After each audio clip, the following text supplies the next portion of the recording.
പുതിയ മോഡൽ സാധനങ്ങൾ വരുന്ന സമയത്ത് ഡ്രസ്സിംഗ് സ്റ്റൈലും എല്ലാ സാധനങ്ങളും പുതിയത് വരുമ്പോൾ നമ്മൾ മേടിക്കാൻ ഓടിപ്പോകും.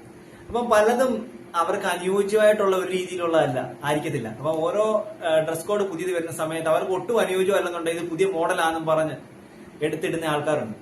അപ്പൊ എനിക്ക് അവരോട് പറയാനുള്ള ഒറ്റ കാര്യമുള്ളൂ, നിങ്ങളുടെ ബ്രാൻഡ് നിങ്ങൾ തന്നെയാണ് ഉണ്ടാക്കേണ്ടത്, അല്ലാതെ വേറെ ഒരെണ്ണം കണ്ടിട്ട്.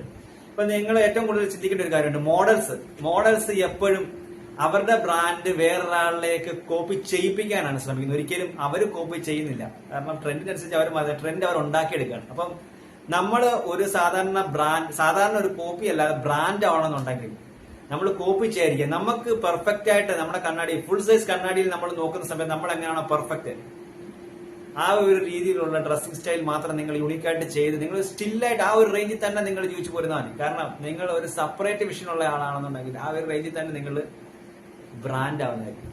അപ്പം ബ്രാൻഡുകൾ നമ്മൾ സൃഷ്ടിക്കപ്പെടുകയാണ്, അല്ലാതെ ബ്രാൻഡ് വേറെണ്ണം കണ്ടിട്ട് നമ്മൾ കോപ്പി ചെയ്യുകയല്ല വേണ്ടത്.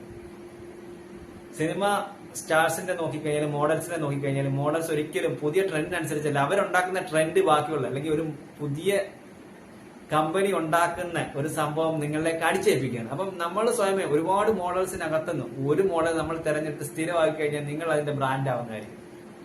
പറഞ്ഞ എല്ലാവർക്കും അതേ രീതിയിൽ തന്നെ മനസ്സിലാവണമെന്നില്ല, ചിന്തിക്കുന്ന ആൾക്കാർക്ക് മനസ്സിലാവും.